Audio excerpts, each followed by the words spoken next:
Hello, I'm just getting a drink. Because that's how I do. Must have spilled some water when I put this in. Putting a big chunk of ice in.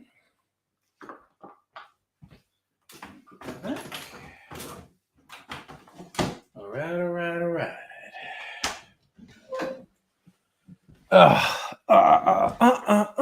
Sitting down. Hello, Kayla, and hello, Megaleech. Nice to see you. I am going to have a bit more of my clarified cocktail. Okay, the big bottle of urine sample. That.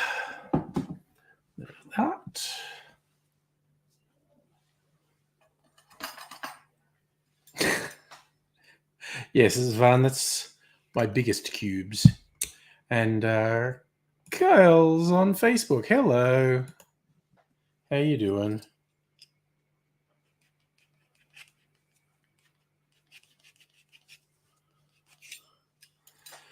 Cutting myself a garnish. 'Cause I'm a very stylish motherfucker. Twist that in.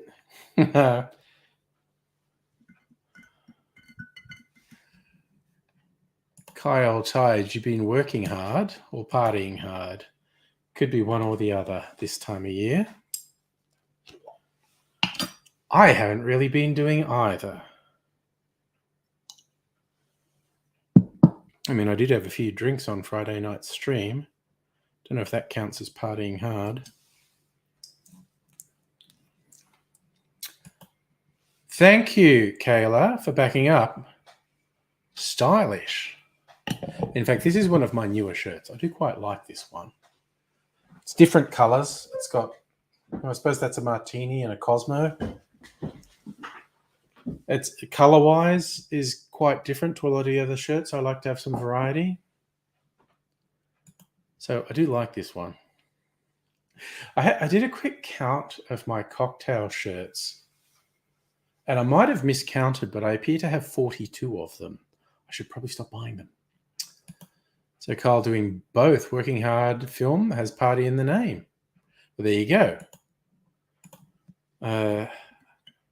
Your work is your party. The party is your work. Where does the party end and the work begin? Where does the work end and the party begin? These are questions that shall trouble philosophers for many years.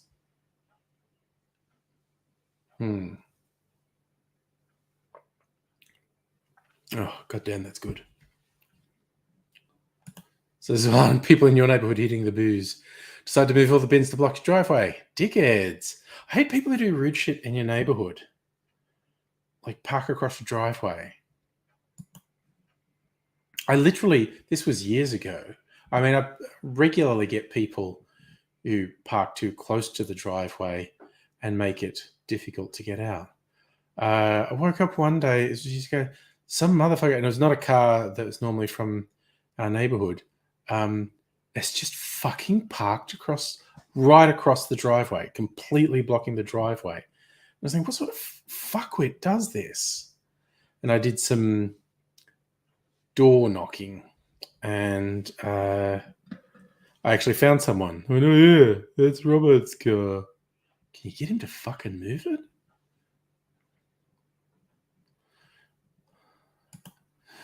So Carl, I'm not sure what that's in reference to.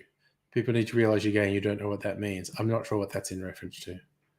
But, oh, that's a weird one. Taking road signs.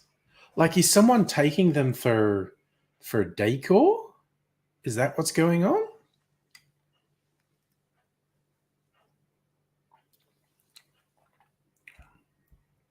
Mm.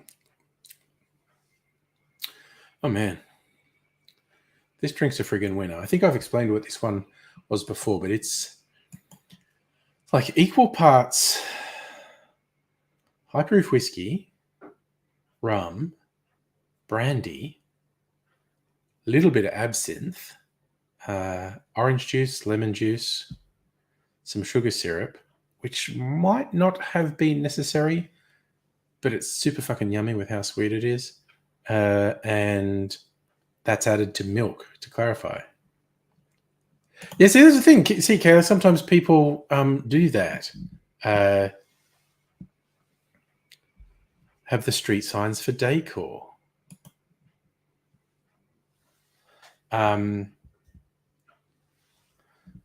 My personal favorite combination of street signs was in Melbourne. There's a tiny lane. There's lots of tiny laneways in Melbourne. One's called Highlander Lane, and it's one way. So for those who remember that classic trashy 80s film, there's a sign that says Highlander Lane, then one way, and then someone stuck something between the two of them that said there can be only. So it's Highlander, there can only be one way. Reference to trashy 80s movie.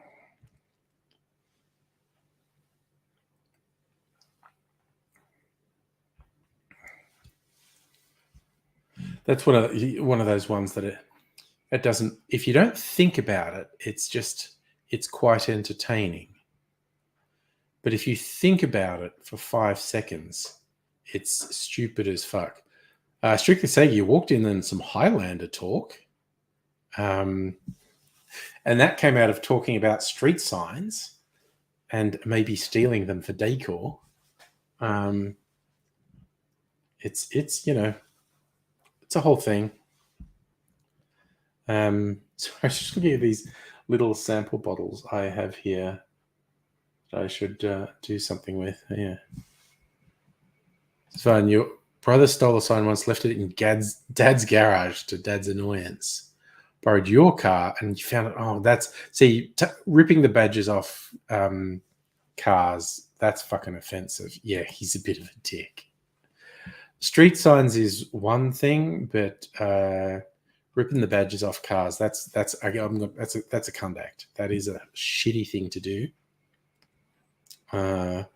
There's no defending that.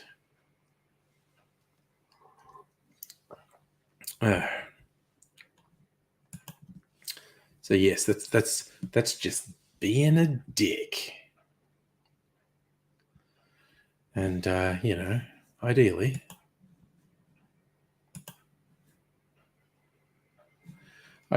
you don't want to be a dick. Oh.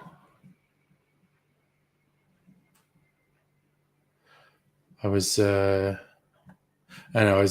making up some images earlier, and I was thinking of briefly. Oh my God, who's Billy Bragg? Oh my God. Well, you're not Gen X. Billy Bragg, singer-songwriter from England. Was quite big in the 80s, i.e., Gen X music, although he's a boomer because he's like 10 years older than me. Very left-wing politically. He did record a couple albums that was basically just him and the guitar, and then progressed to, full band sound. Still releasing stuff. In fact, one he released just last year, the song called I Will Be Your Shield. Mrs. Angry and I have adopted it as like our song, our soppy song, because it's just about being supportive. Megally Chord 90s music as a Gen Xer. Yeah, well, I mean, the generation covers about 20 years. So it's like old Gen X, me, does not have that much in common with young Gen X. But yes, I think, if you look at my playlist, particularly like my auto-generated playlists on YouTube music from me looking up a particular song and then have it autoplay other ones. Very dominated by 80s and 90s music. I tried to listen to newer stuff too. So yeah, I kind of get tips on newer music from Triple J, which I will listen to in the car sometimes.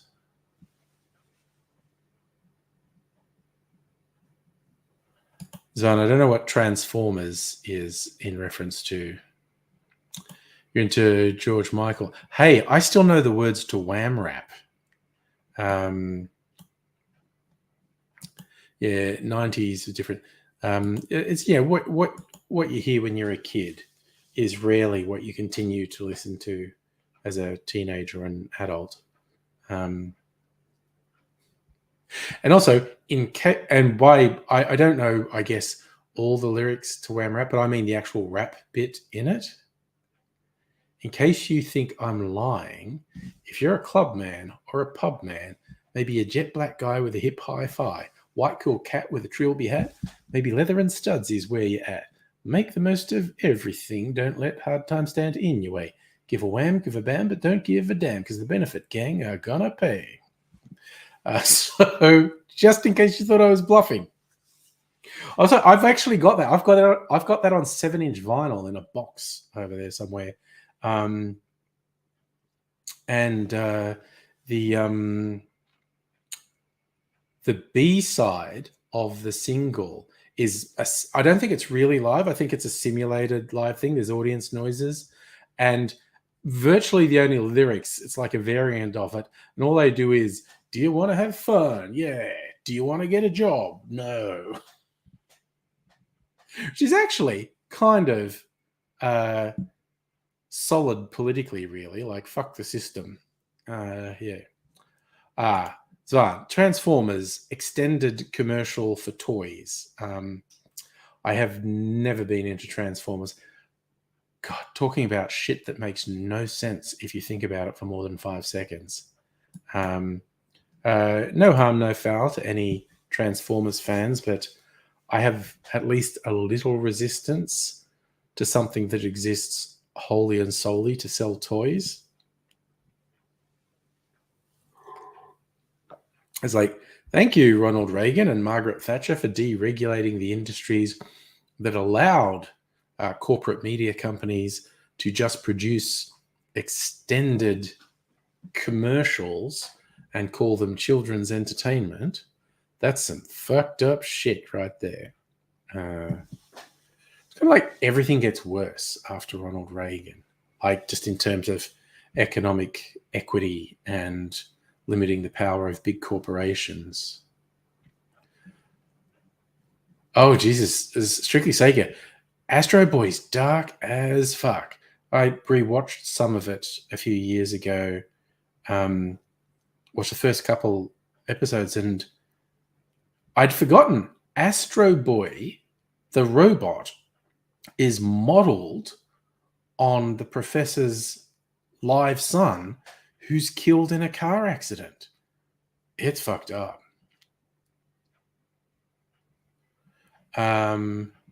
Yes, I love the goodies too as well. That's actually a reasonable, not that all their jokes were for kids, but that's a reasonable thing. I think the Gen Y one's worse. Well, that's the thing. Reagan opened the gateways for just forcing advertising on kids, and it did just get worse. There's just a cavalcade of stuff that exists solely to sell toys. Oh, yeah. Oh, you mean the professor? Yeah, traumatized. There was death in Astro Boy. It was fucking dark. You know when you saw the Jerry Anderson marionette ones? The only one I really watched a lot of was Captain Scarlet. I fucking loved Captain Scarlet, and that had dark elements because every episode started with someone getting killed, and the Mysterons, who were from Mars, brought them back from the dead to be their minion. Hey, Rays, what's up, man? Oh, yeah, no, games now with the loot boxes and gambling, which should be illegal. I think there are moves to make it illegal. There's some very dark source material for the Ninja Turtles as well. Hello and hello, Kirsten. Glad to see you got your Christmas cocktail. Leaked a little bit. That's all right. Captain Scarlet was a puppet show. It was one of Jerry Anderson's Super Marionation shows. They have subsequently tried to reinvigorate it with a computer animated version. I don't think anyone watched that. Oh yes, happy finished for the year day. That was the other one. I was trying to remember the other ones. It's the same as Thunderbirds. It's a bit darker than Thunderbirds. Thunderbirds is all sort of adventure and action. Captain Scarlet is some dark shit. It's basically a war of extermination between Earth and Mars. And it's Earth's fault. In the first episode, Captain Black, who's on a Mars mission, who discovers the Mysterons, opens fire on them. So it's actually Earth's fault. There are a whole bunch of lesser known Jerry Anderson puppet shows, like Stingray, Joe 90, one or two others. Yeah, it was an early morning, not originally, but it was repeated heaps early morning. Okay. Crafty Killer Alien Robot. Hello.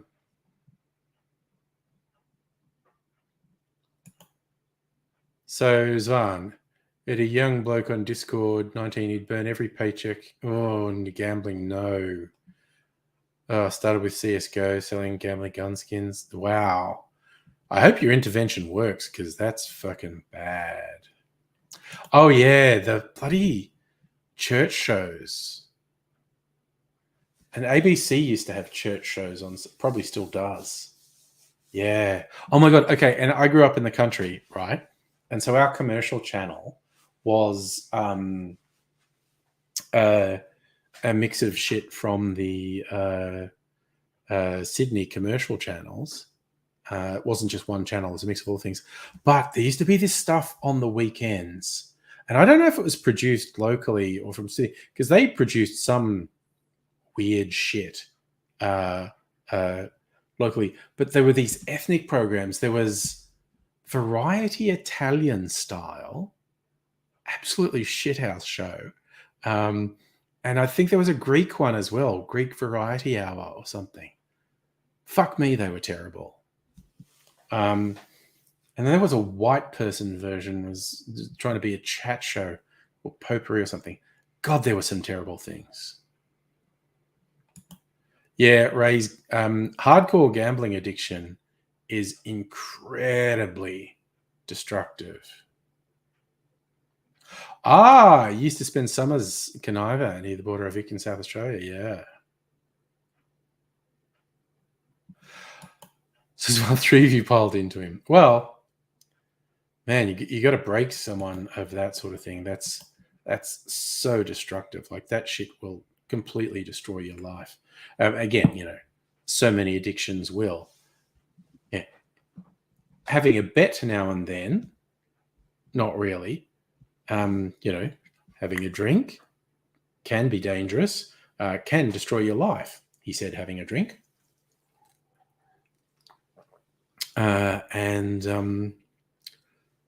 Of course, various both illicit and prescription drugs can fuck you up pretty quick. Oh, Ray's used to live next to Westgate. So, but I think potentially worse than Crown is all the pokies in suburban pubs. That shit's so toxic. Ooh, nice. Applied for a place in the Barossa. All the good vibes to Kirsten and husband to get a nice place to live in the Barossa. That would be great. And hello, Tazchick. Gaming away, are you? Having a good time? So, Crafty Killer in CSGO, there's a faction on the terrorist team called Anarchists, who are based on black bloc punk rock insurrectionary. Okay, just to correct your terminology a little, black bloc is not a group. Black bloc is a tactic. But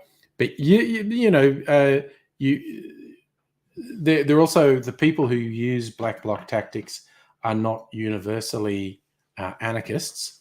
They tend to be reasonably radical leftists, and there is a bit of a punk rock vibe in there too. You still have going to Crown arcade you could drink in. Then they changed it.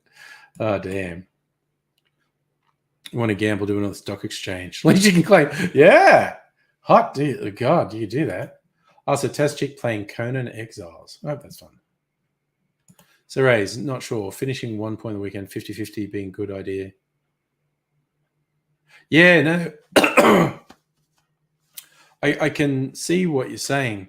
If you were literally growing up and seeing it, you would definitely see all the negativity of it. And again, there keep being inquiries, and it's just like, wow, apparently people running casinos are, fucking criminals. They're just into money laundering. And wow, who knew that people who wanted to run casinos might be dodgy? It's the whole thing's fucking ridiculous. I'm not in any rush to shoot any more videos because I have several days worth of videos lined up on my cocktail channel. That's kind of like, oftentimes if you grow up with a heavy smoker or drinker or drug user, it can put you right off it. Of course, in many other cases, it leads people straight into it. So good on you not being into it. Yeah, there is something about gambling. I feel like it's more predatory. As I say, I will freely admit to the social ills of alcohol because they are many. Even, while I'm championing independent distillers and whatnot, I don't go along with pretending there's nothing wrong there. But holy shit, there's nothing good about gambling. It's so fucking predatory. It fucking sucks.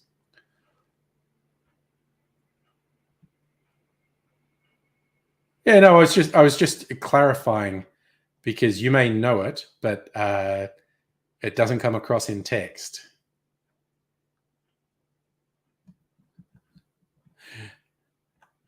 Because what you said in text was there's a faction who are based on black bloc punk rock insurrectionary illegalist anarchists. That's like one run-on thing that comes across as the name of a group, just so you know.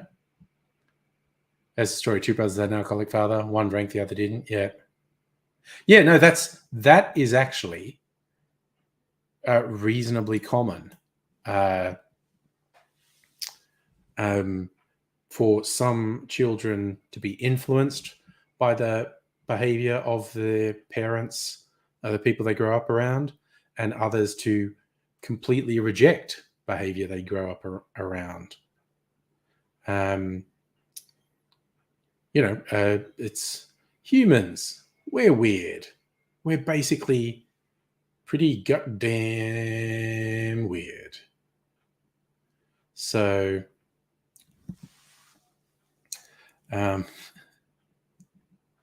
just got to accept the fact that we're a weird bunch, as Nino Colotta said. Okay. Kind of, sort of showing my age there, except that's something that was published before I was born. Now I want to look it up. There was a fairly big there's a book and then a movie. There are weird. They're a weird mob. Okay. So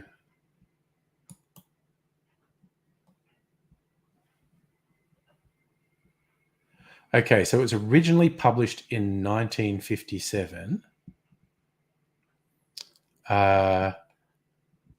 with saying the author was Nino Collotta, was supposed to be an Italian migrant, post-World War II migrant to Australia. It turns out it was written by an Australian guy called John O'Grady. Was there a weird mob too? I'm not aware of it, but that doesn't mean it doesn't exist. Yeah.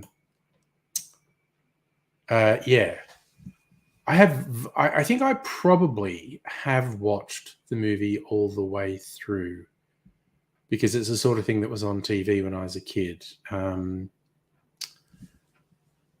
My memory of it, it's it's like a migrant who speaks pretty good if broken English, and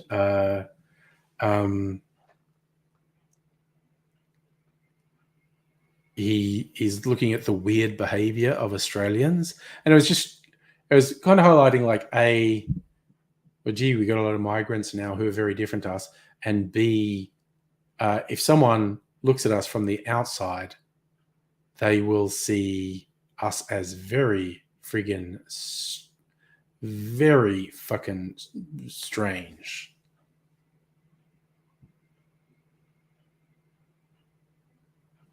About a guy who wants to work and get his own land. Yeah, well, he just wants to exist in Australia, basically. Yes, like he knows the English language, but he does not know Australian vernacular, and he does not know he does not know Australian custom. So, okay, you sound like you're more across it than me, Strictly Sega. Book focuses more on our accent. Movie's more about how racist we are. John O'Grady wrote a couple of books. I'm not sure if he wrote Let's Talk Strine. Again, that was published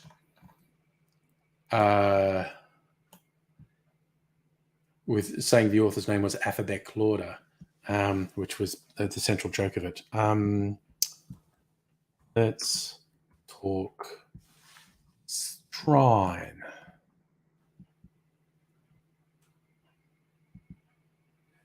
Oh God, illustrator Alter Ego.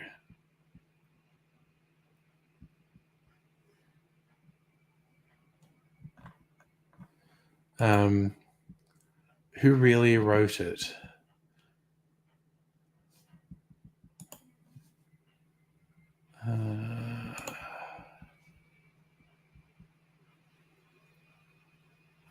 A pseudonym for Alastair Ardoch Morrison, an Australian writer who gave no clue as to his identity in any of his books. Oh, okay. So there was the Australian one, Let Stalk Strine. And then there was more or less a sequel called Nose Tone Unturned. Nose Tone Unturned. And then there was one about upper class English people, which I have read. It's called Fraffly Well Spoken. Fraffly is how they say frightfully. There was a sequel to that called Fraffly Sweet. Okay, so that wasn't John O'Grady. That was someone else playing with accents.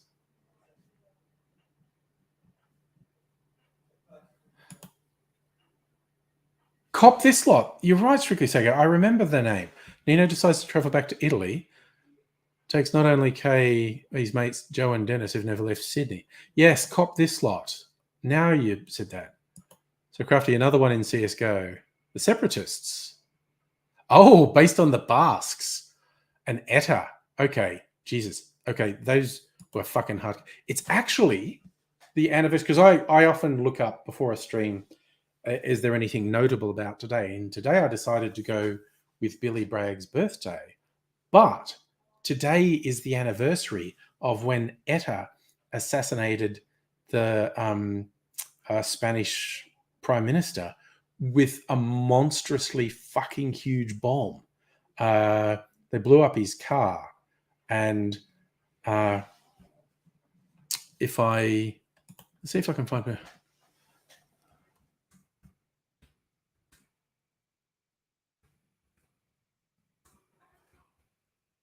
Because I seem to remember photos of the street that it was like devastating,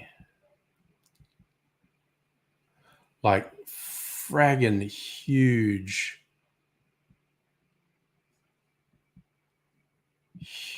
crater.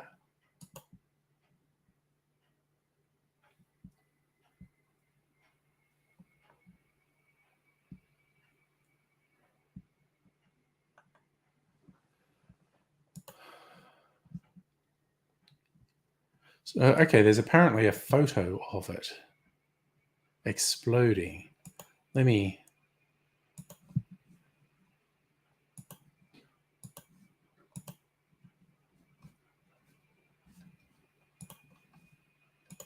So that's apparently the bomb going off under his car, the fascist prime minister's car.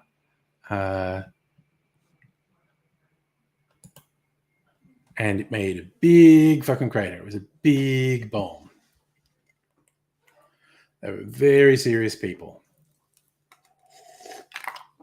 And again, in both Spain and the Spanish fascists outlasted the Italian fascists by decades.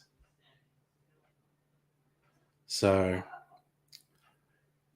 watch out for fascists, I guess, is our message. They're bad. And they keep coming back. And then they keep getting defeated, and then they come back again. Kind of like the bad guys in Star Wars. They get defeated, but they just come back. Not good, really. All right.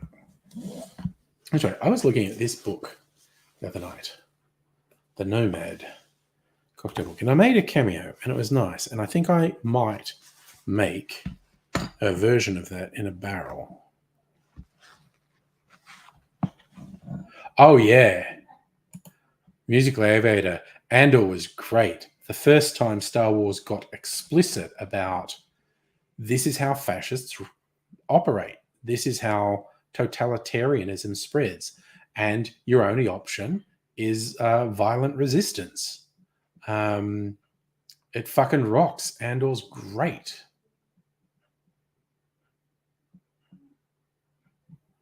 I think it's fully and officially disbanded in 2018. Yeah, as you say, I don't think they've done anything for a while. Yeah. Well, Mussolini invented the term fascist. The fascista is an Italian word. Oh God, I was just reminded. I forget the exact context that brought it forward. But Jim Carrey, who fancies himself an artist, put this thing on Twitter, a drawing he'd done of, this is how fascists end up. And it was his drawing of Mussolini and his mistress being hung upside down in the town square. And Mussolini's granddaughter got really angry. And because she's a fascist, she wants to revive fascism. And she gets very angry, saying she's going to take action against anyone who defames her grandfather, the fascist freak. Well, yeah, interestingly, so a lot of people ask, wait, why was the Nazis called socialists? Because Nazi is a contraction of National Socialist Party. Because Hitler infiltrated the German Workers' Party, who were socialists, got all these goons in there, and because they had, a reasonable membership, he got his goons in there, seized power, and used them as a platform to get into politics. So he's now the National Socialist Party. And of course, the Nazi ideals have nothing to do with the ideals of socialism. Not that people don't do terrible shit in the name of socialism. but it's just worth pointing out differences. How far did I get in here? A Ringo. Jesus, these guys make really complicated cocktails. Sometimes I think they're trying a bit hard. Like 10 ingredients. There's this one. Purple Dragons. 1, 2, 3, 4, 5, 6, 7, 8, 9. 10 ingredients. That's ridiculous. Dashes of absinthe. Pineapple juice. Purple Dragon carrot juice. Coconut syrup. Angostura bitters. Rye whiskey. Bourbon. Oh, okay. I thought 3 of the 10 are garnishes. Yes. 10 is too many. It really is.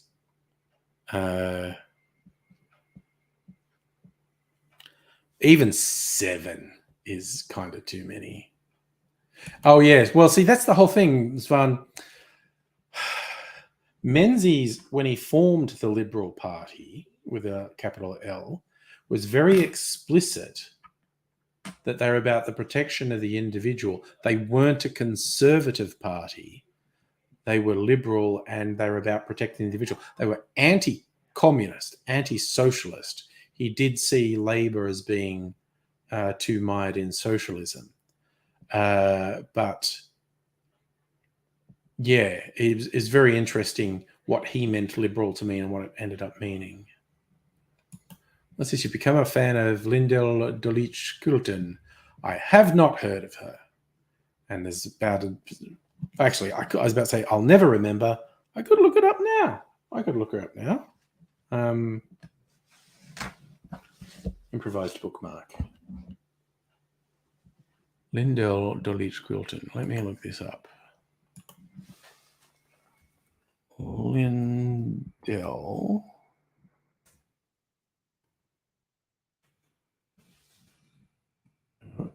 Who's that? Dolic.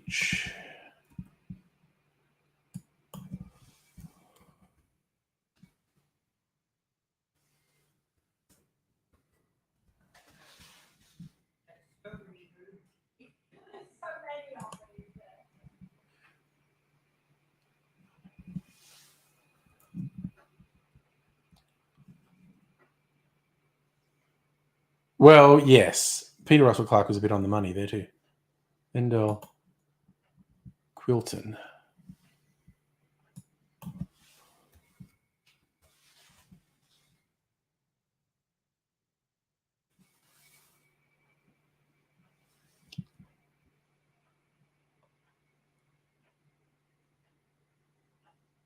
Oh, God, it's a hentai thing. I thought it was a real person. I forgot that was your thing. Lee, you passed and did well at uni. Nice.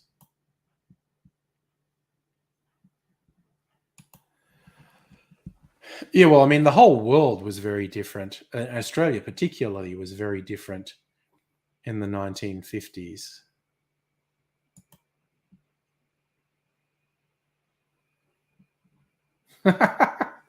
Okay, that's fun. Local members is the same dog breed as Yogi. Okay.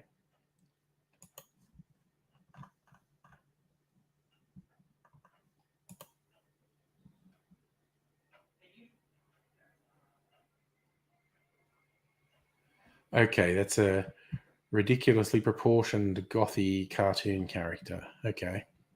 According to the fan art, anyway. All right.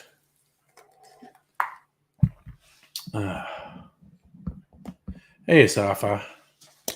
Okay, still looking in the book. The Purple Dragon. Carrot juice. That's such a weird... They have very weird ingredients in this thing too. Coffee. So many coffee cocktails. A repossession. Sugar syrup, lemon juice, apricot, sherry, tequila. Spritz the surface with sombra mezcal. I need to get an atomizer. I always want you to spritz the surface of things. A Ringo. Is this for Beatles fans? Absinthe dashes. Amaro. Velvet falernum. Agave syrup. Rye whiskey. Aquavit. Lime juice. Apple juice. Mustard seed infused whiskey. I'm not going to do that. And put a cucumber slice in there as well. Yes, even though I like cocktails and I like things with a bit of complexity, I do feel quite regularly like some of your mixologists are just being wankers when they get overly fussy with the ingredients list. A Riptide. This looks like another 10 ingredient one. 1, 2, 3, 4, 5, 6, 7, 8, 9, 10. 12 if you count the garnishes. 3 garnishes, so 9 ingredients. It's ridiculous. Absinthe dashes, maraschino, and a teaspoon of maraschino liqueur. Passion fruit syrup, orge, lime juice, pineapple juice, green chartreuse, gold rum, Batavia Iraq, which is basically another rum. It's getting silly. It's getting silly is what I'm saying. All right. A Rock and a Hard Place. Walnut Nuclear. Amaro Nannino. Oh. A Nutty Manhattan. Don't have black walnut bitters.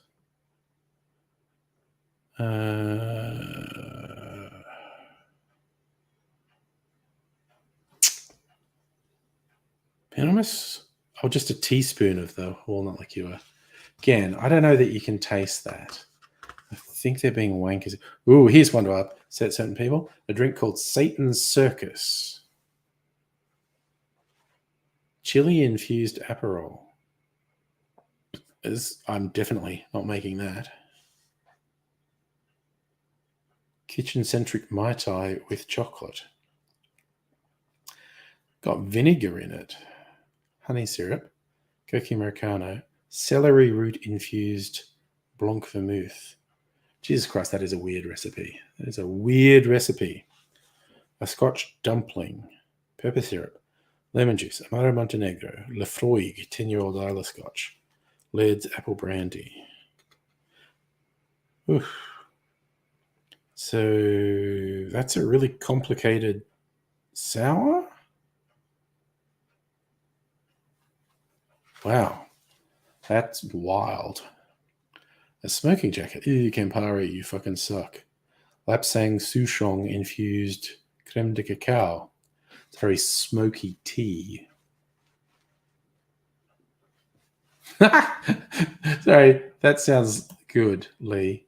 The toxic masculinity in Australian parliamentary leadership. Yep, there's a fucking lot of that. Sons of Liberty.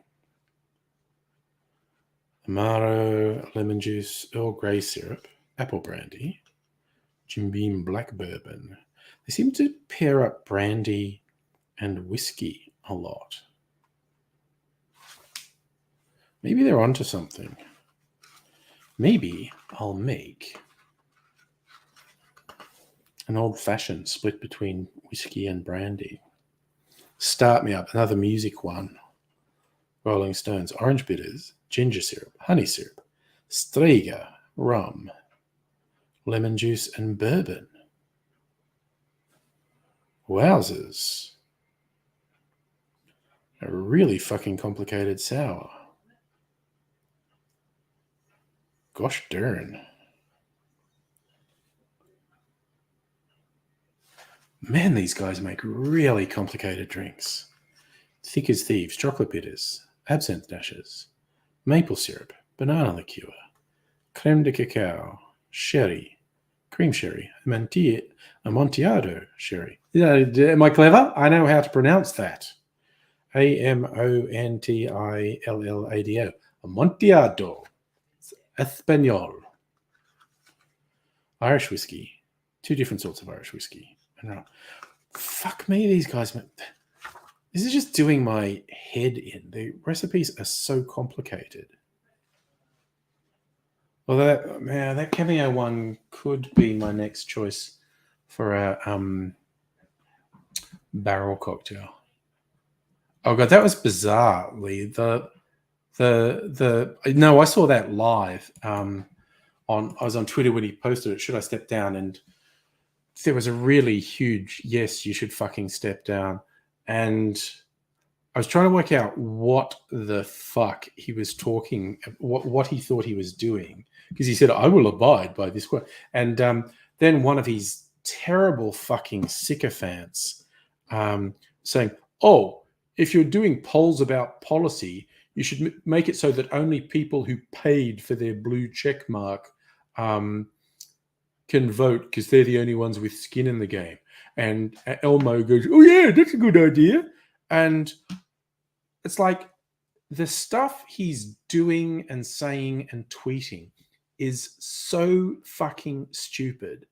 I can't tell whether he's taking the piss, like he's just doing it to wind up the woke crowd, like he doesn't mean any of it, and he's just saying and tweeting stuff in the hope of upsetting the woke, or if he's actually just genuinely that fucking stupid.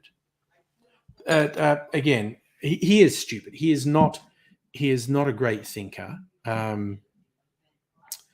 He is pretty much the archetype of someone who thinks they're fucking a goat. Ironically, if you've ever heard me use that analogy before, it's when you sort of call someone a goat fucker and they go, "Oh, is that what you think?" Well, look at this. And then they fuck a goat in public. "Oh, how are you going to taunt me now? You actually fucked a goat." Goes, "Yes, but I was doing it ironically." It's like, you still fucked a goat. Oh yeah, that was the other thing he did, banning external links. It's just like, and that's what I mean. That it's impossible to tell if he's just randomly doing really stupid shit with the premeditated intent of upsetting the woke, or if he's just genuinely stupid with absolutely nothing behind it. Either way, he's stupid. Either way, the behavior is stupid, and is ultimately hurting him more than anyone. But as a question of, is it stupid with some weird bit of vindictiveness in there? Or is it just utterly unself-aware stupidity? You can't work this out from the outside. And you also obviously can't believe anything he says either. If he were to come out and say, "Oh, I never meant any of that stuff I tweeted or said, or the policies. I was just having fun because I'm a billionaire and I'm allowed to have fun. And I just did it all to upset the wokes. And I never meant any of it." It's like, no, you're not that fucking smart. You literally just thought those were good ideas you were coming up with. You arsehole.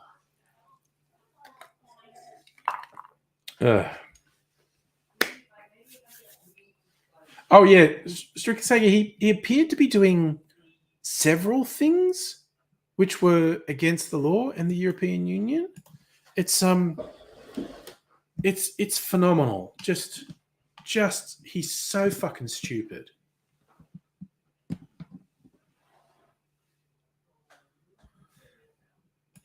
This guy was an ex-girlfriend. Why is a big user of Twitter started posting, "I like elephants"? That's why my username is elephants. Not here though, but elsewhere in a place named after prehistoric elephants. Right. Yes. The whole Mastodon thing, that upset him. It's just like, he's so fucking stupid. But I'm going to make myself a drink. I just have to decide which whiskey to make it with, because I have got 20 of them.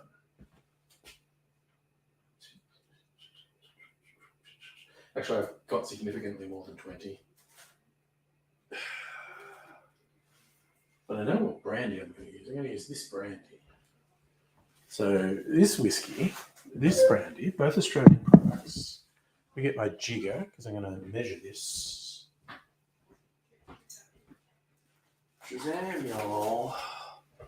Mimsy's breaking into the bag of bread to eat bread because she's a fucking weirdo. I think I'll just use Angostura bitters. Just over here. Over there. It's the same every... Actually, what are my other bitters? Chocolate bitters, orange bitters, Peychaud's. Is that my whiskey bitters? What's this? Yeah, little boutique bitters. I'm going to use this one. Made in Melbourne. Ah, that's why I was getting... I knew I was getting up the fridge for a reason. Use my special sugar syrup. Ooh, which I'm almost out of. I shall have to make some more because it's the firkin' best. Okay.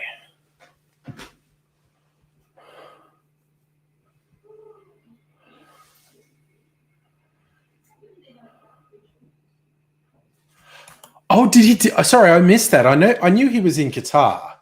Did he upset the sheikhs by drinking wine in front of them? That's pretty funny. Yes, Crafty Killer, you should do that. Definitely. Yes, something modeled on a video game could not possibly be a bad idea. No bad ideas in video games. All right.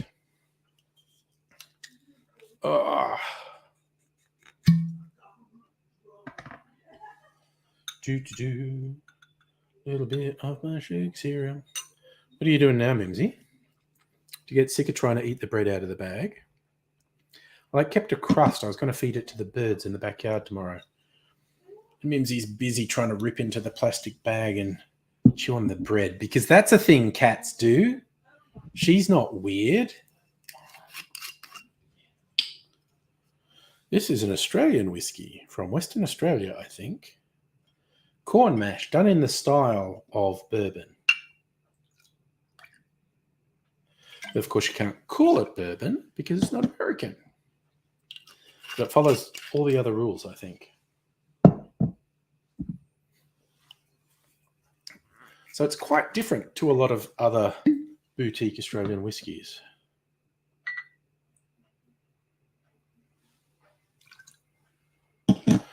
Not my favourite thing ever. Don't hate it though. Und some bitters. So while he was chatting to Jared Kushner, right after asking if she'd step down, and says, "Careful what you wish for." Oh, I could imagine Kushball being head of Twitter. That would be some wild shit. I could imagine lots of things.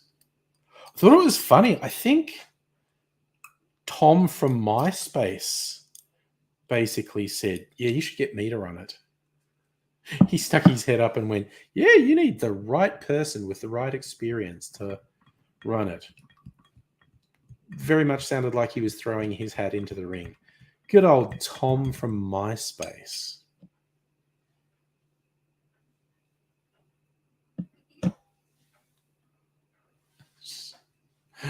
I'm going to take your word, Crafty Killer, that they're the least bad guys. And don't we all want to be the least evil?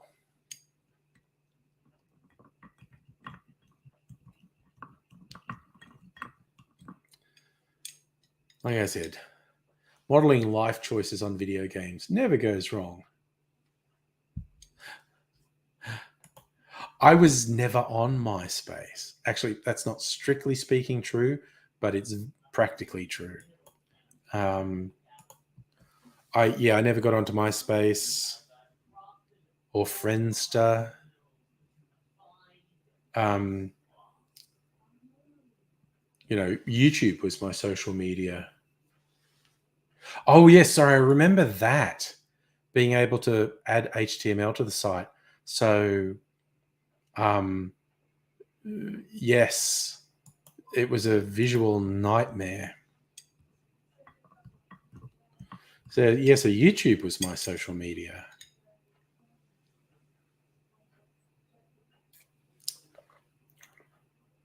Oh man, that's fucking good. Then I think I got on Twitter about I don't know, a year after it existed.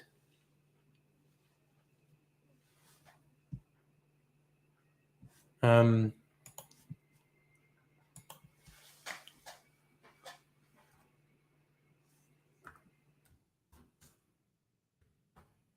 they used to have Twitter user numbers. Tells you.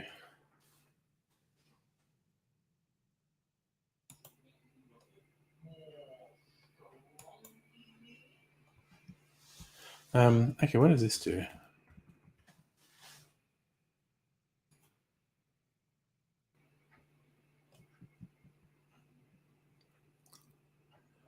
Is that it's saying I was like user 15 million?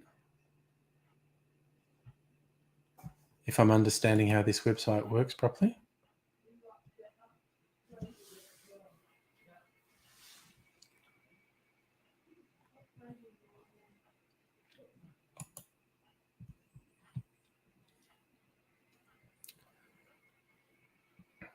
Hmm.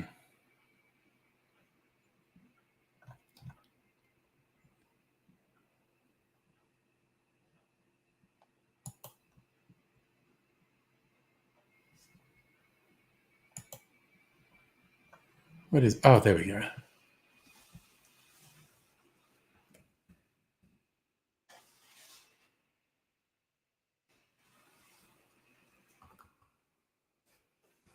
Sorry, I'm just gonna look at this.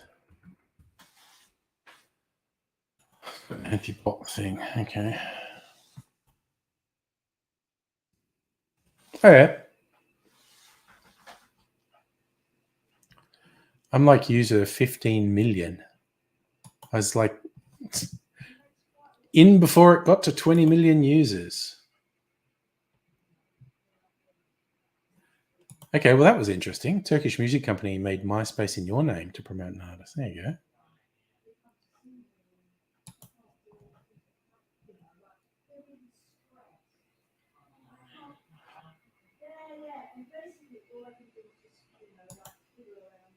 I was an early adopter of YouTube. YouTube had been around less than a year before I joined it.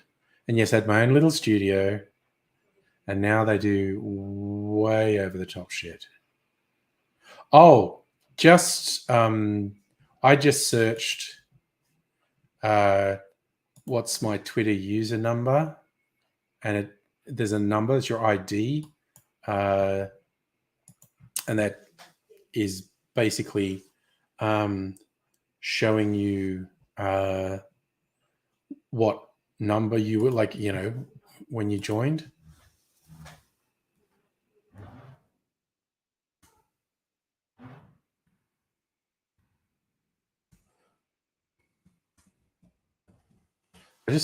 I thought of one.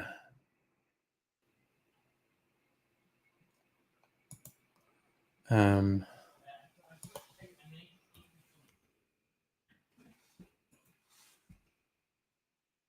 hmm.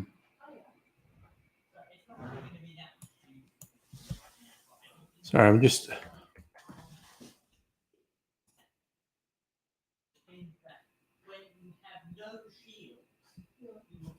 Hmm. So you can tell who the real in crowd was. They have really low numbers.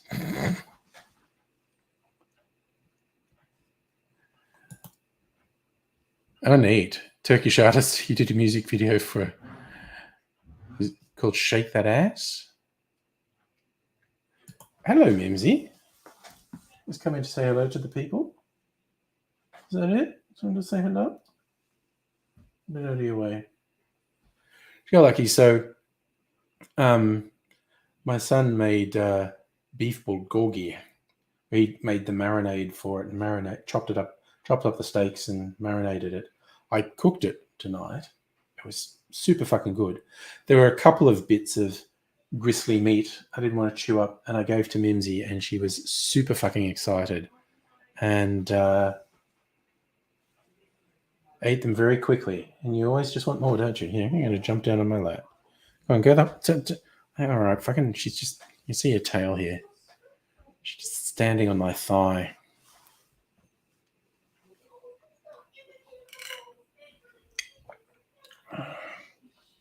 Oh man, that's actually pretty good. Yeah, I'd be worried about that too, man. With your mum in Putin's sphere, if it gets taken down. Nice, 18,000 views. That's not easy to get.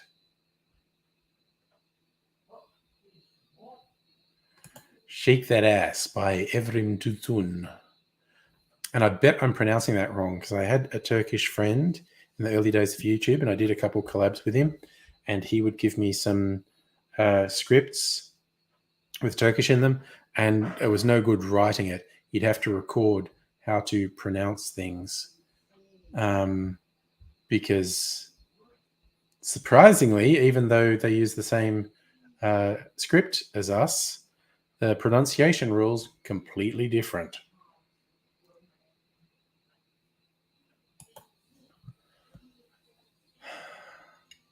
It's a funny old world. All those foreign people, they got their own words for everything.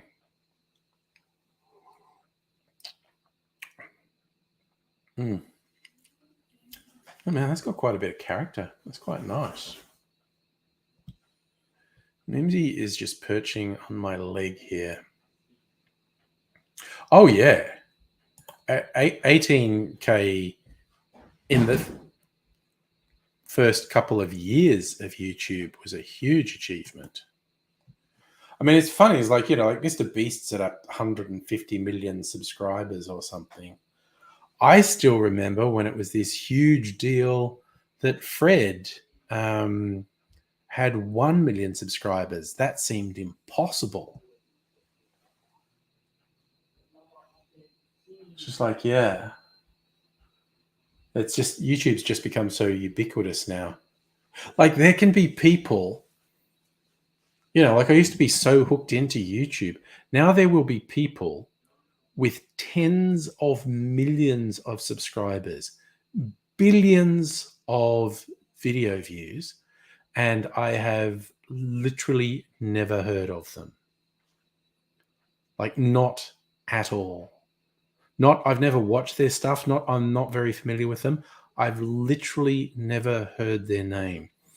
And tens of millions of subscribers, hundreds, billions of views.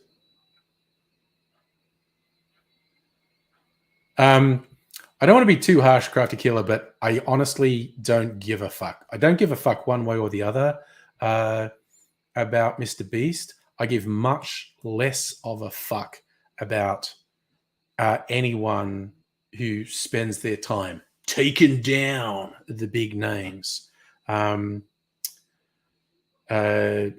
Yeah, I just think the people who do that are somewhere on the spectrum of wasting their time because they may be good at doing things and they should make videos that are more positive, or they're just fucking pieces of shit who are just hacking on someone. I've seen it too many times over the, 16 years I've been on YouTube. I've seen it too many times to give a fuck about anyone who's going, yeah, I'm taking them down. The person they're taking down might be an arsehole. I don't care.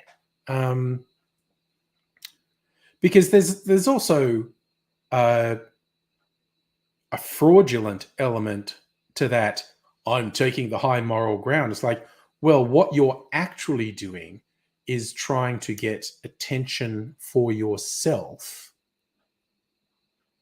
by coasting on someone else who's established a huge presence. And like I said, that person might be an asshole, but there's an intrinsic hypocrisy in trying to ride the coattails of someone in that position.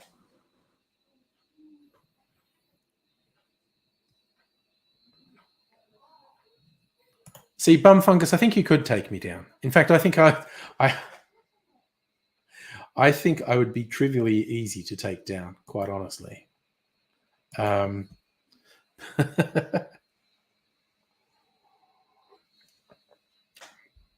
Yeah. It's kind of like, when I was really active, which was sort of until 5 years ago, with the politics, because I was into politics. I'm still into politics. I just, um, have cared a lot less about YouTube views and whatnot. And I just had this cavalcade of right-wing fuckwits, just absolute fuckwits.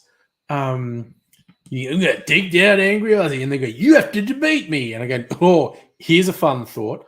I could fucking ignore you. That's a thing I could do. I could fucking ignore you."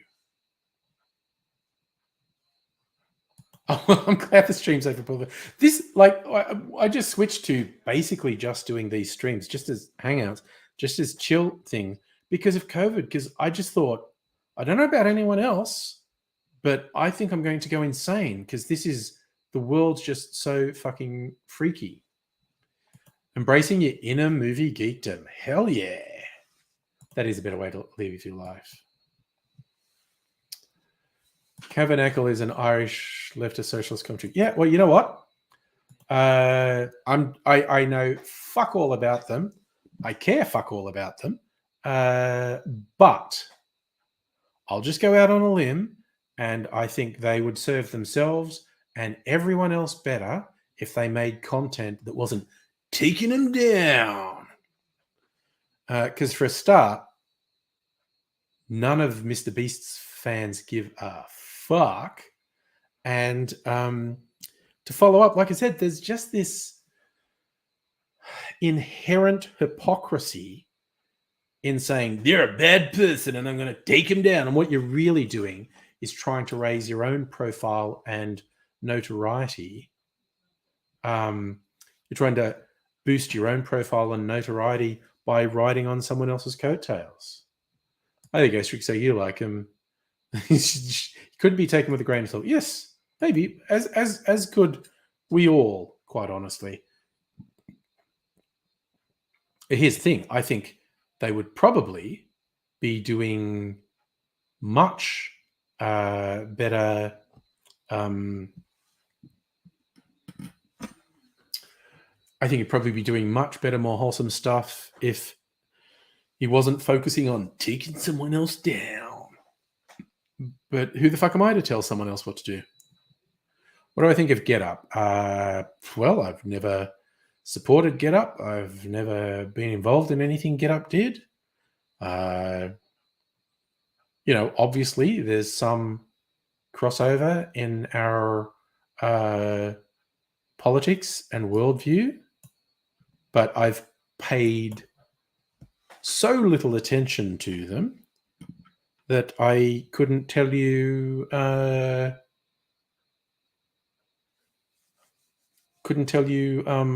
what they were doing. Oh God, The Quartering. Again, someone who I've never actually watched anything of them. I did see someone had done a screenshot.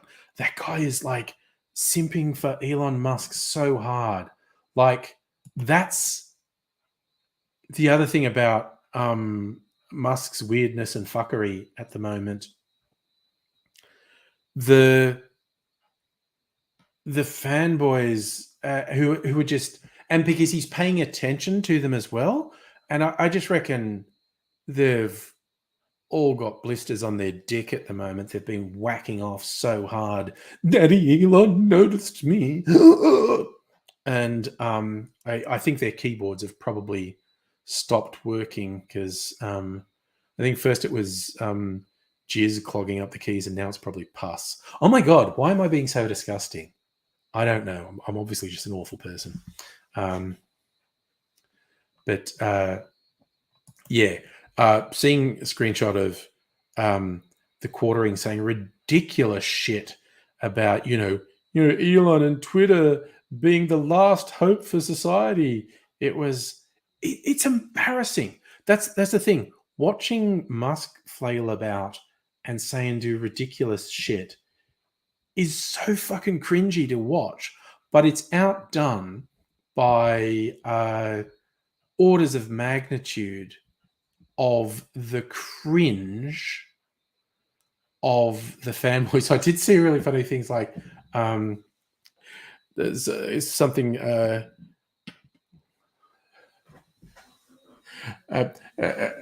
tweet from a guy saying like, you know what, I'm a promiscuous gay man, but I've never ridden dick half as hard as these weird fanboys are riding Elon Musk's dick. Like, I just thought that was funny.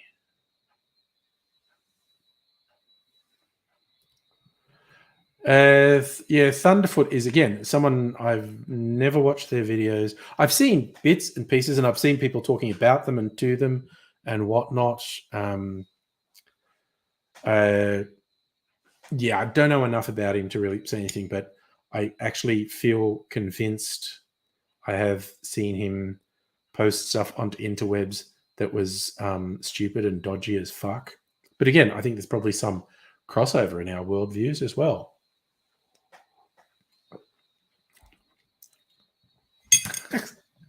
Scottish dude who says tidy. No idea who that is. I like Scottish accents though. Yeah, Kirsten, you came in on weirdness, so that's an occupational hazard with me, really. Just need to cop to that. That if you come in here, weird stuff's going to happen.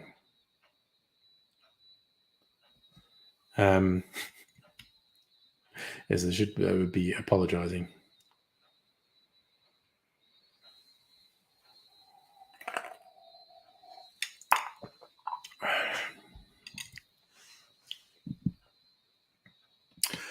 Some really noisy cicadas outside. I've actually got the glass door closed, and it just sounds like the cicada is right behind me. It must be so fucking loud out there. Need to go to sleep. If you need to go to bed and sleep, you should do that. Sleep's important. Sleep affects our mental and physical well-being. That's what I thought Thunderfoot was doing, dumb anti-feminist shit.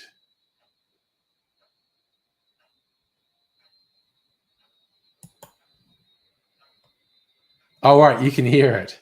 Yeah, it's a fucking cicada or a group of cicadas. This is a weird thing. Today, and it's because it got much warmer, I think it woke them up because I hadn't really heard them much.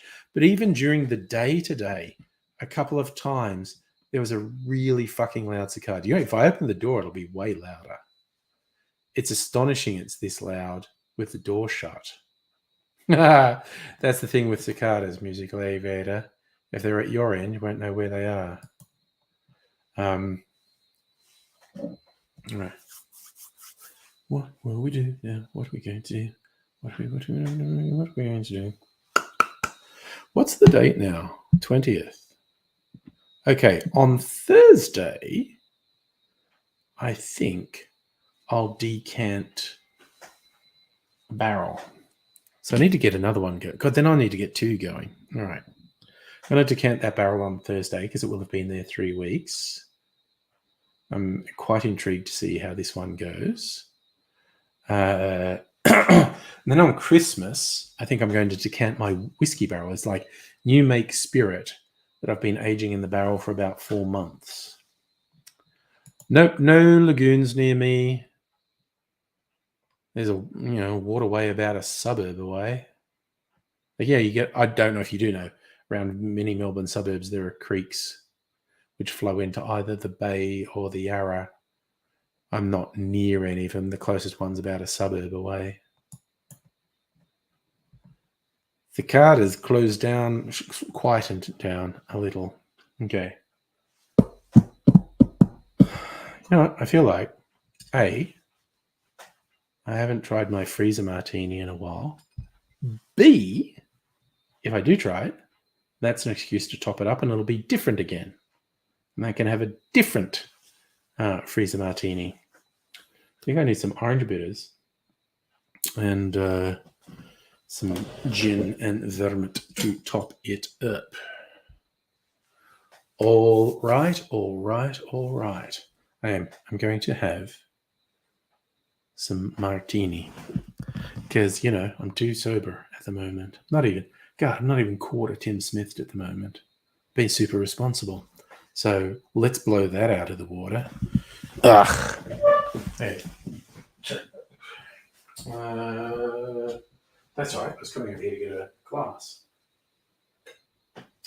Martini. My super fucking classy martini glass. See the etchings on that? That's etching, I guess. Sexy. Because I'm a classy motherfucker. Which I think I've said already tonight. No, why am I going for ice? I want my freezer martini. And I'll say for the 100th time, I regret not keeping a diary of this martini. Because I'm not even sure how long it's been in the freezer. Nice noise. But it's over a year. And I don't remember how many different gins, but there's probably minimum 20 different gins have been in this bottle. So there's just like little trace elements of all these gins. At least 20. At least half a dozen vermouths. I'm going to say at least 20. It could be 30. Could be 40. I don't think it's 40. I don't think I've had that many gins. Could be 30 though.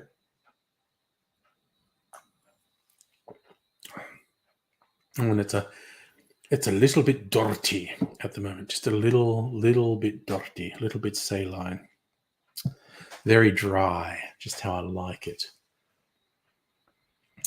Look, it may or may not be a warm Melbourne Christmas, but it's only meant to be high 20s.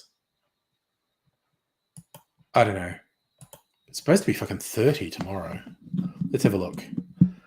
The Bureau's getting more sure day by day. What are they saying? Tomorrow. Ooh, slightly down. Ooh, fucking hell, it's gone slight. Whoa, shit. Okay. Wow, they have changed the weather forecast. So tomorrow's 29, then 20, and then maybe some rain on Thursday. And more rain on Friday, maybe, down to 24. Then down to 23 on Saturday. Then jumping up to 28 on Sunday, Christmas. 30 on Monday. I'm not going to survive. If it suddenly jumps from being less than 20 to 34, man.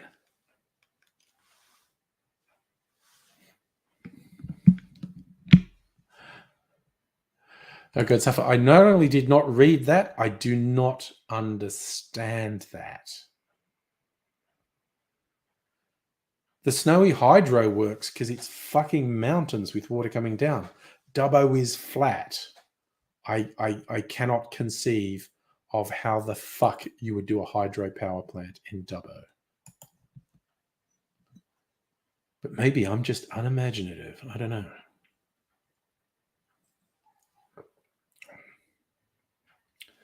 Oh my God, that's fucking good. Oh, that's really nice. I'm going to put my orange peel in there. Take on a bit more of this flavor.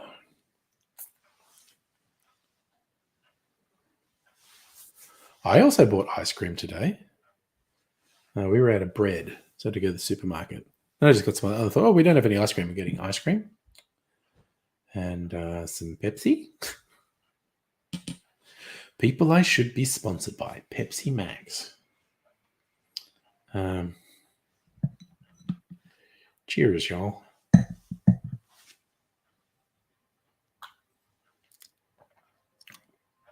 Oh man, that's fucking good.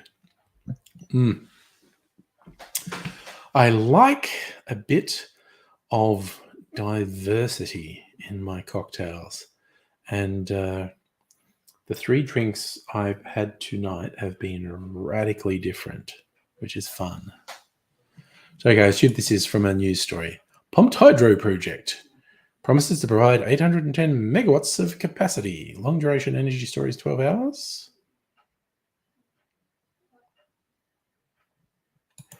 Yeah. I don't think Burrendong Dam can do it.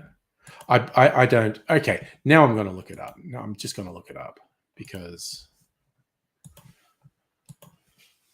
let's see what comes up. Dubbo hydro electric. What comes up? Water New South Wales announces hydro plans 10 hours ago on the ABC website. Okay, how's this going to work? A once dry lake stricken by drought is the proposed site for a gigantic hydroelectric plant. Okay. It's going to be based at Burrendong Dam, largest dam in central west New South Wales. Region's dams were an untapped source of clean, renewable energy. Questions remain about the plant's reliability, given how drought-prone Burrendong Dam has proved in the past. Yes, it's been severely drought-stricken 3 times in my lifetime, and being used to generate hydro would only make that worse. Private stakeholders factored those risks in. Plant would use about 1% of the dam's full capacity, provided the lake has enough water. Condition of approval, plant must not impact the water supply to the rest of the region, means it would stop if the dam was running low. Will form part of the New South Wales Government's Central West Arana Renewable Energy Zone. So it's in Wellington, not Dubbo. Still, it sounds fucking dodgy. So as you go over, you reckon it's one of these: pump it up the hill, hold it there till 7 a.m, drop it down, second dam, leave it there till midnight, use off-peak power to pump up the hill. Who knows? Who the fuck knows? Yeah, I don't know. That's one of those things that I'll believe it after it works. Much like fusion or SpaceX going to moon.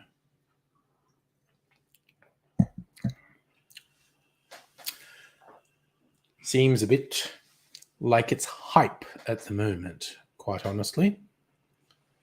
Oh man, this fucking martini's really good. I have to admit, this is how weird I am and how obsessed with it. It's as much fun for me because look, it's gone down a bit, so I get to fill it up again, and so the next time I drink it, it will taste different, only a little bit more. Sometimes I've been surprised how different it's tasted after getting topped up. But it tastes a little different. I think I know exactly what gins I'm going to put in. Oh man, that's fucking good.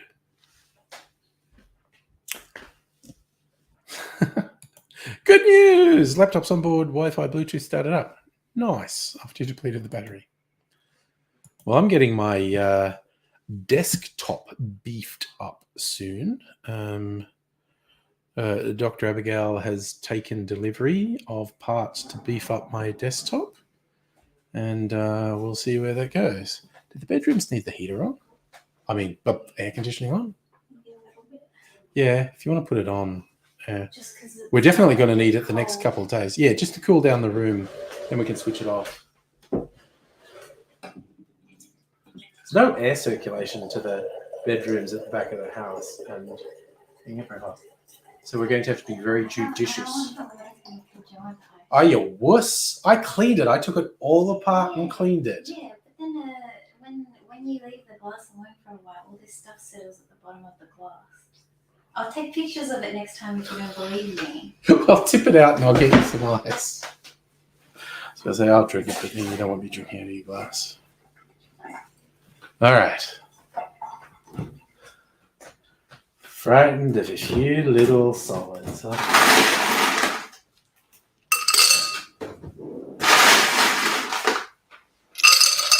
It's probably good for you. Water with additional protein.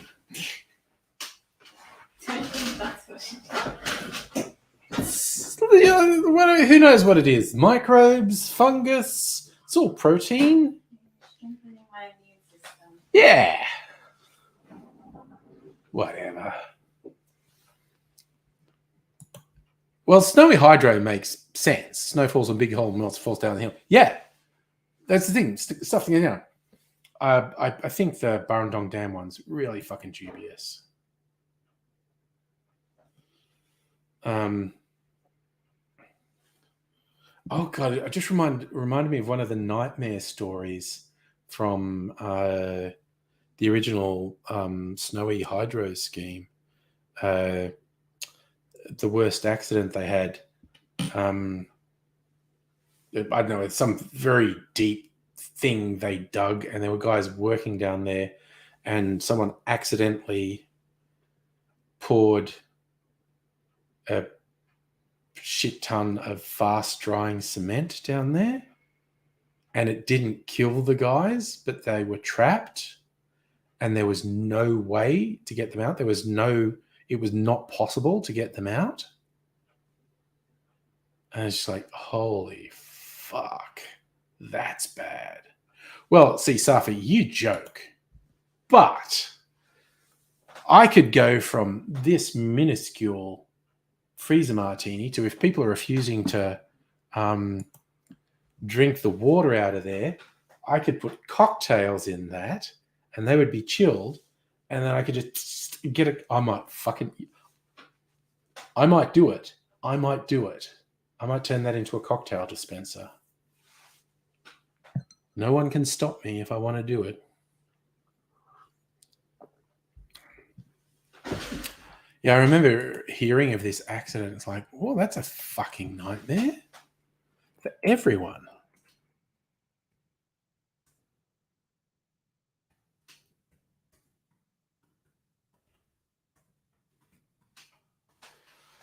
I can find the story.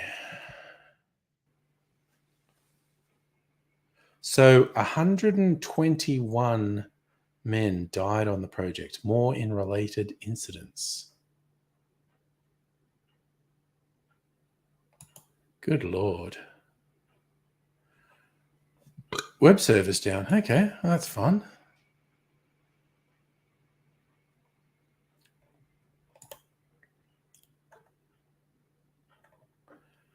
Officially, 121 died.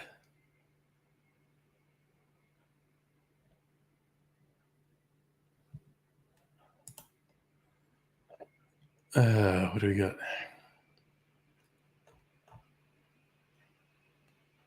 So that was over. Actually, okay, 121 deaths over 22 years is not absolutely terrible. It's bad. It's very bad. That's like 5, 6 a year. 6 a year. 1 every 2 months. It's bad. It's not nightmarishly terrible, but it's bad.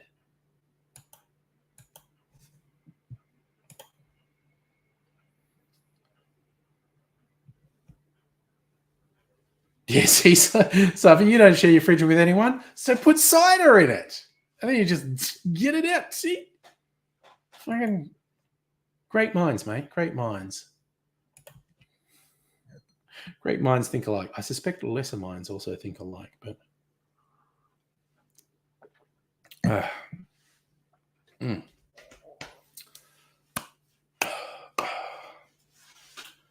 Mimsy just hanging out.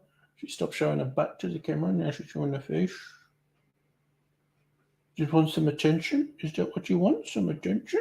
Silly cat.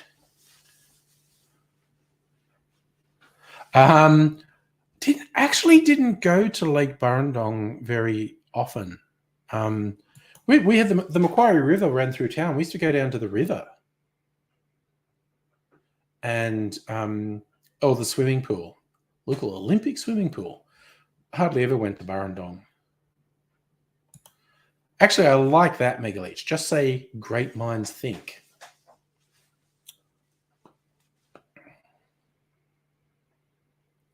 Oh, yeah, I did see that story. For those who missed it, okay, so Melbourne's on a bay, for those who don't know. It's a very, very, very large bay. And one peninsula goes out past Geelong. It's a long way from Melbourne, and it goes out, and that is the Bellarine Peninsula. And the other side, which sort of suburbs I'm on and goes out that way, and it goes out a long way. I had a weekend out there a while back. That's the Mornington Peninsula. It's where all rich people have their homes or their second homes out on the Mornington Peninsula. I don't have a home there. I stayed in a very old school pub, which had a room that was like from the 1950s. It's fun. Anyway, Mornington Peninsula, apparently like 4 teenagers on, they had like inflatable canoes. And they went, oh, look, there's a little island out there. Let's row out there. And then no one heard from them again. And they were missing. And that's like, oh, God, that's going to be fucking depressing if the 4 teenagers fucking drowned. They found them all alive and well on the island. So that was a bit of good news, honestly. Because, yeah, the initial reports of, 4 teenagers missing out there, it's like, oh, that's fucked up. That's not good.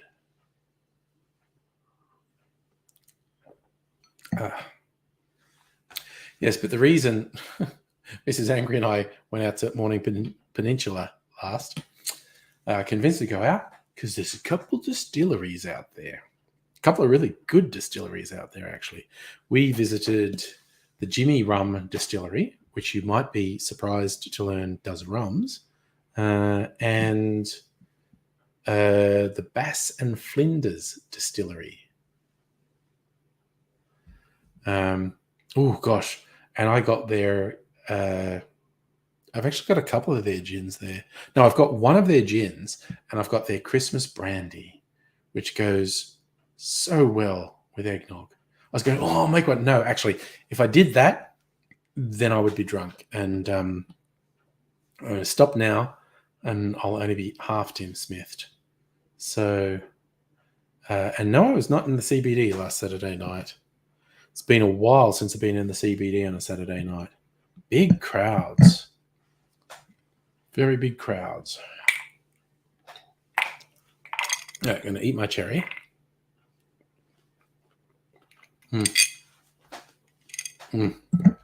Fucking love those cherries.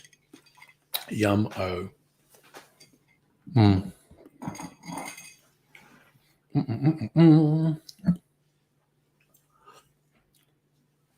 Oh.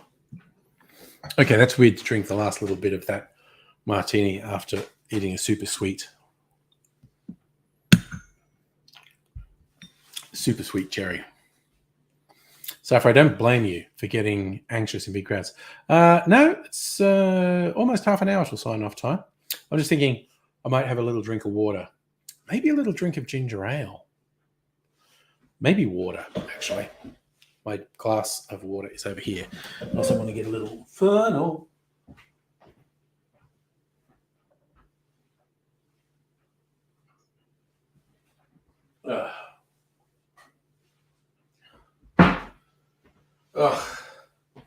Unlike Young was angry, he's a wuss about the water. I'm going to drink the water. Oh, yeah.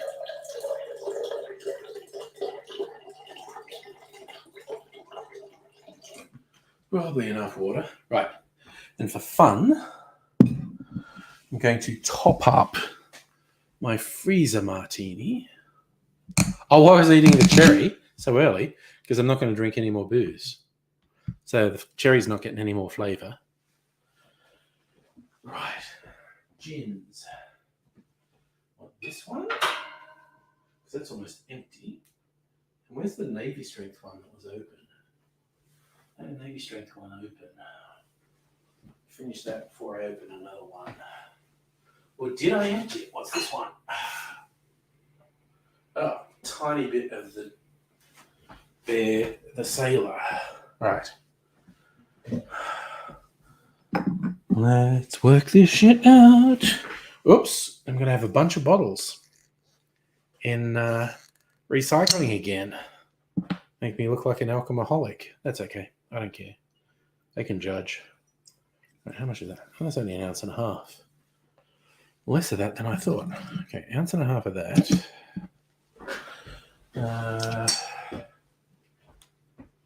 I might keep that stopper, actually. I'm not going to keep the bottle.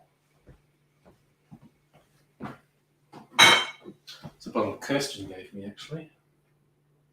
Maybe this one. Yeah, Chiru's Fundamental Spirit. Street Judge. Okay, so how much of my Navy Strength gin do I have? So far, I got one very big dust storm when I was a kid. It was a doozy. It was a real thing to fucking experience. Okay, it's 2.5. Okay. This one goes in recycling too.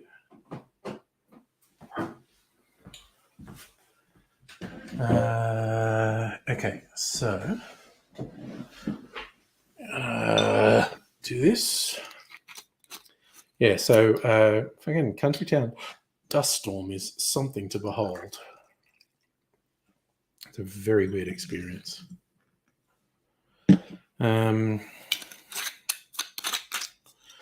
So put that there. A little bit of vermouth.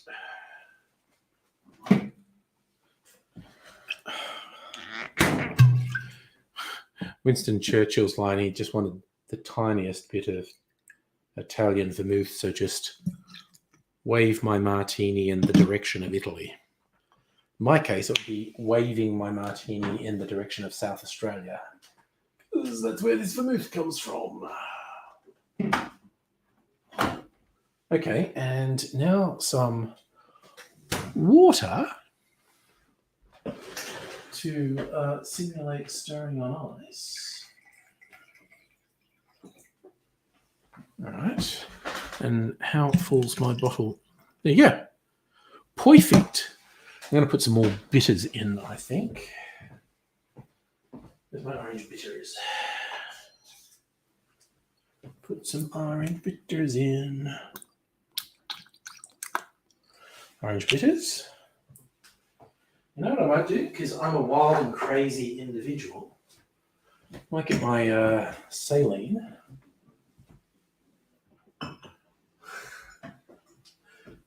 This is a bottle. It's just olive juice, olive brine, basically. Ooh, how's that noise? Nice. Just a splash.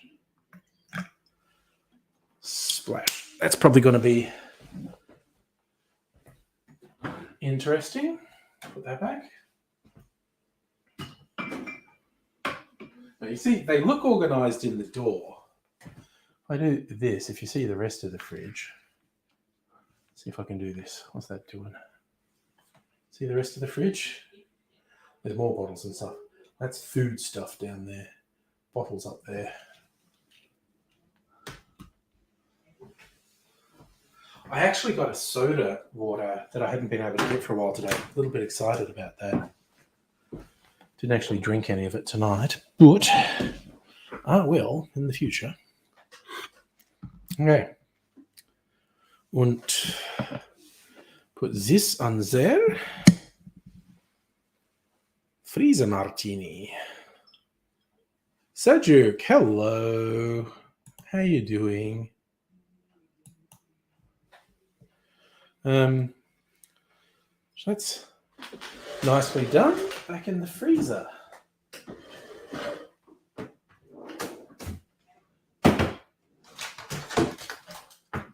And I'll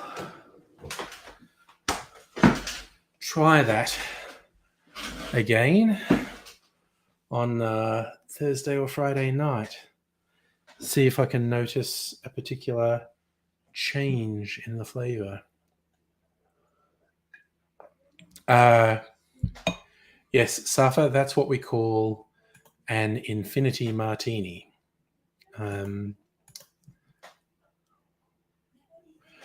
Yeah, I've had end of year work dues, smaller ones and bigger ones. Won't be going into the office for the rest of the week, I don't think. I've been in the office this week. Won't be going in again, I don't think.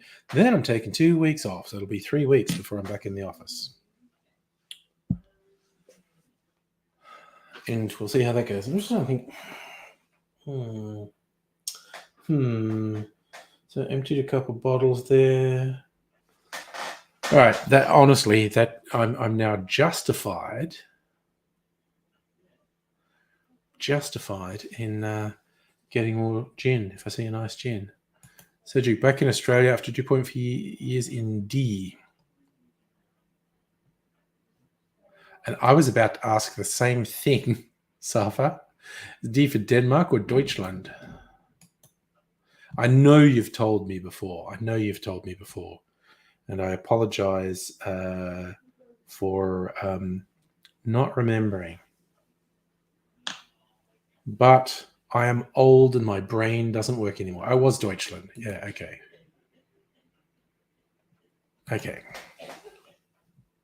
Oh, no. Oh, okay. So your road trip tomorrow morning, Kirsten? You got good snacks packed for the morning trip? Oh, so this is just a visit to Australia? Going back to Berlin? I understand, Kirsten. You want snacks now, but you needed to have the good snacks for the trip.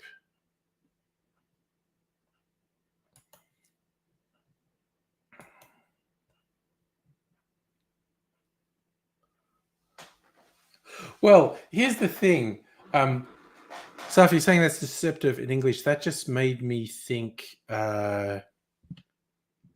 of there's like, the joke or observation or meme or whatever that someone's done about the World Cup, the way they shorten country names. When Sweden play Denmark, the screen will say Sweden, and the bits of the country names they leave off are Denmark. That's a weird coincidence. It's fun. I like fun coincidence like that. I remember there's a British comedian, and he had a really funny routine about the sheer fucking gall of the English going around the world telling people they were going to call their country something else. Like they go over to Germany and they say, "Oh, nice country. What do you call it? It's Deutschland? We're going to call you Germany." And they're going, "But it's Deutschland." No, Germany. It's kind of like the French get back at them. I remember when the World Cup was in France, all the team names were the French versions of their names. So England was actually listed as Angleterre, which I thought was fun. There was a fun little dig at the English, renaming all the countries.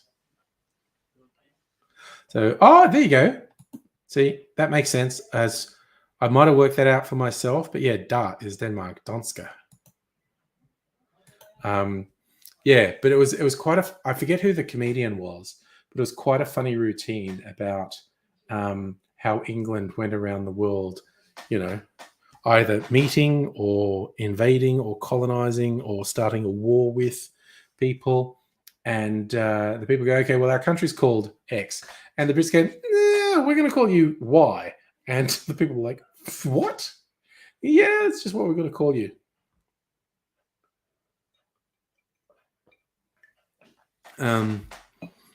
Mad colonial vibes there. Really, really, really big colonizer energy. Just telling people what their country's called. Like, no. You think your country's called that, but it's not. It's called this. And they go, "I think we know what our country's called." And they go, "Yeah, you would think you know that, but you don't." And they're like, "Fuck you, man." Yes. Cedric, big, super high, strong, imperialist energy. You want us to be Batmania? But again, that guy Batman, John Batman, was a fucking egotistical prick. But we do have, Batman Hill, Batman Street. There is a Batman police station. They had a Constable Bruce Wayne. That's for real. Vic Paul posted how they were very excited the day Constable Bruce Wayne visited Batman Police Station. That was pretty good.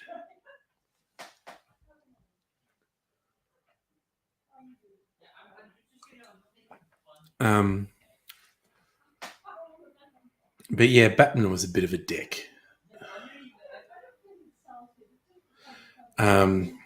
I mean, as was everyone, everyone, and I include myself in everyone, is a bit of a fucking dick. People are dicks. Was a line from the IT crowd. People, what a bunch of bastards. All right. Gonna put this back.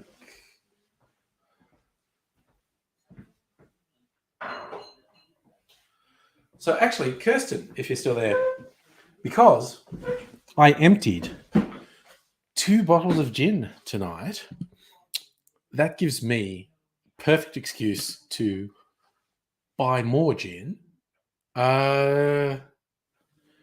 Any recommendations for a gin I might not have had? Oh, Kirsten, I really like that gin. In fact, look, I'll give tasting notes. I'll just have a sip of it.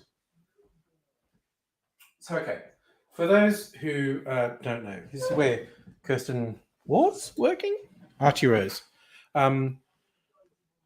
Spirits from independent Australian distillers tend to be more expensive than the big international brands for 2 reasons. One is just because they're better and there's more care taken with them. Second is because there's production costs and whatnot with being a smaller operation than these huge international conglomerates. Archie Rose have taken this bold move of bringing out a couple that they call their fundamental spirits, which are notably cheaper than their other ones. There's a vodka, which I've tasted, which is actually quite nice for a vodka. I think Dr. Abigail, who likes drinking vodka straight occasionally, would like that vodka. And this one, the straight dry gin, Kirsten tells me a whiskey's coming out next year, and I will straight up fucking get that when it comes out. But I thought, I want to try this because this is like 20. Oh, because it was on special. It was $10 off. So it was like $20 cheaper than other gins. I thought, okay, I'm going to try this. It was very interesting. They had this a young lady doing tastings at the Dan Murphy's I went to, and she's saying like they were very neutrals. They were made for cocktails, so it wouldn't influence the taste of your cocktail. I didn't argue with her, but I was saying like, well, a gin's not meant to be neutral. A gin's meant to have flavor, and I have that gin, and it has flavor. Okay. You know how your brain holds on to things in the subconscious and something triggers them? There's a little symbol on top of this. And it just triggered a weird memory from a weird fucking dream I had a long time ago. Secret societies and such. That's weird. That's weird that triggered a thing in my brain. So, so I personally believe the young lady who was doing the tasting samples was wrong on 2 counts. One, that a gin should be neutral, so you don't taste it in a cocktail. Like, no, you want to taste gin in a cocktail. And 2, this is not unusual. It's like, it's got what I'd regard as the very familiar expected juniper aroma from gin.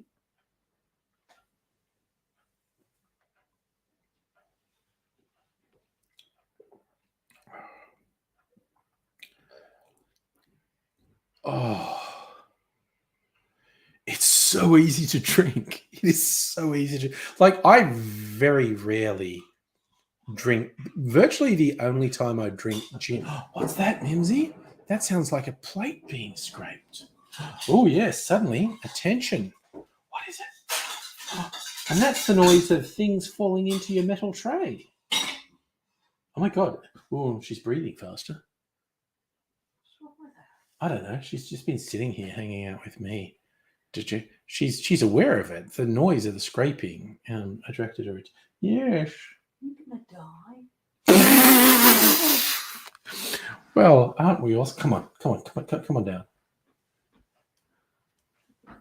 Come on. She's acting very strange. I haven't fed her, and she's. No, she was just too lazy to get off there. No.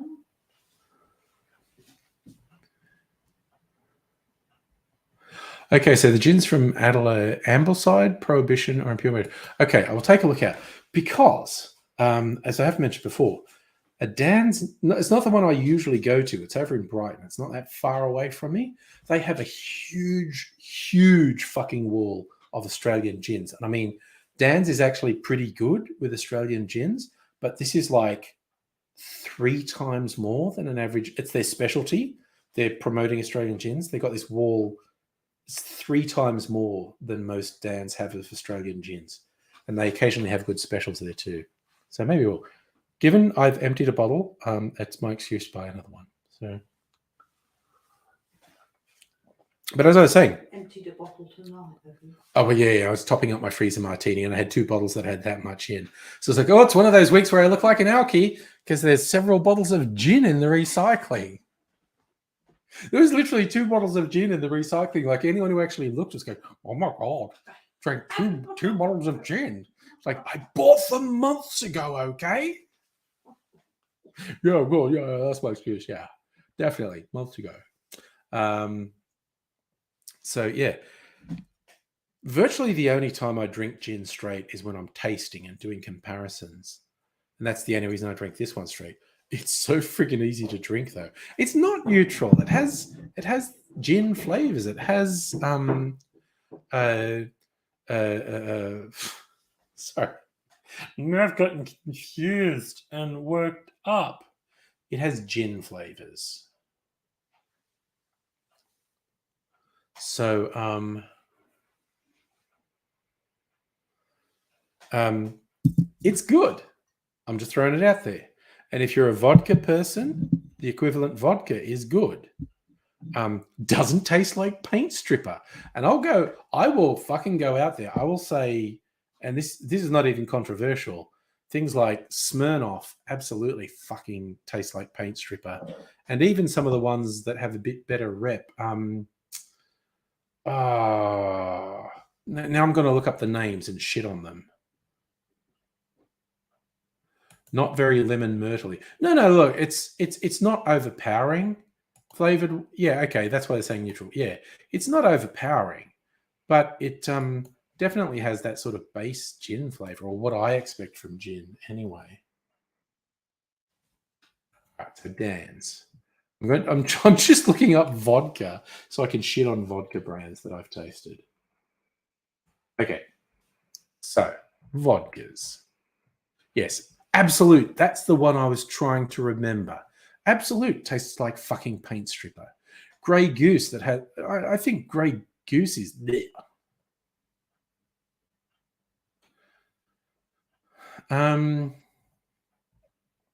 Bunch of Australian vodkas. Interesting. Ruthgob. I think okay. Vodkas that I actually like or would recommend. An Australian one called Vodka Zero or Vodka O. I never know which it is. The Archie Rose one is good.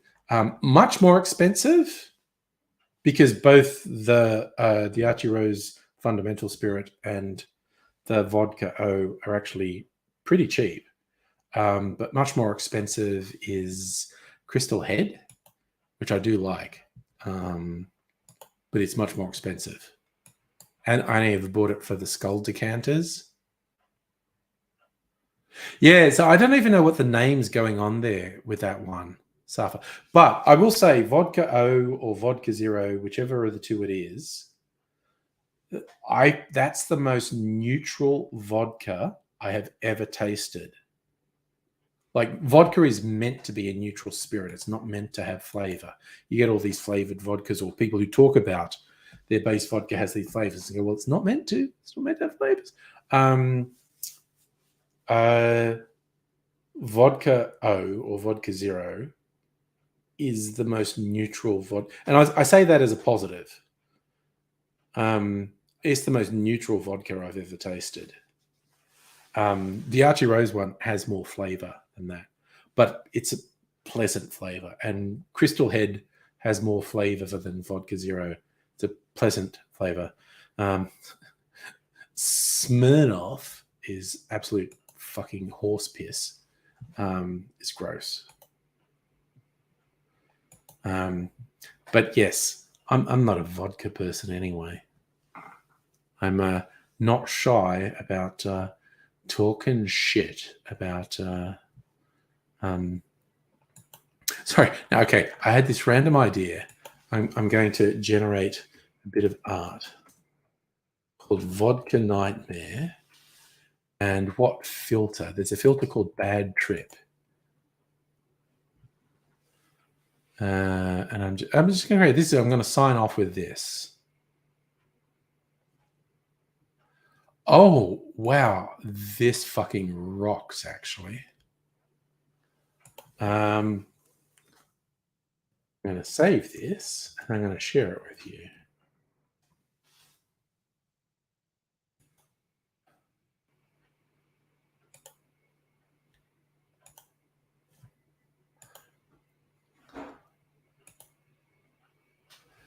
Wow, this is an awesome image, and I'm going to use it for something. Okay, this is going to be like my sign off now. That's the wrong thing. Got to share my screen. Look at this. That's an auto-generated image just with the prompt Vodka Nightmare. And I think that is very apt. That's pretty fucking special as far as I'm concerned. Oof, I feel a bit sweaty. It's a bit warm. But I think Young Was Angry turned on the bedroom air conditioners a little while ago. So my bedroom, what's the actual fucking temperature? What's the temperature overnight? Jesus Christ, it's still 20 degrees. It's supposed to get down to 12 though. God damn, tomorrow's going to be warm though. Okay, so I'll probably be back on Thursday. Wait, how hot's Thursday? I might be in a bad fucking mood if it's really hot on Thursday and Friday. Thursday 27, Friday 25. Okay, that's not too hot. But I don't know. I might be in a mood. I might be in a mood is all I'm saying. I just realized how long I had just left that image up there. Bit fucking weird, quite honestly. All right. But I do like the Vodka Nightmare. I actually like that as an image. And so take the Vodka Nightmare image with you to bed, mayhap. Oh, I am going to go to bed now. That burp was a sign of love. Yes, trying to give everyone vodka nightmares. I'm going to go sleepy bobos. So I hope you all take care. I'm going to finish watching series 2 of White Lotus tomorrow night, and then maybe watch something else. But I hope you all take care, whatever you're doing, and I hope to see you again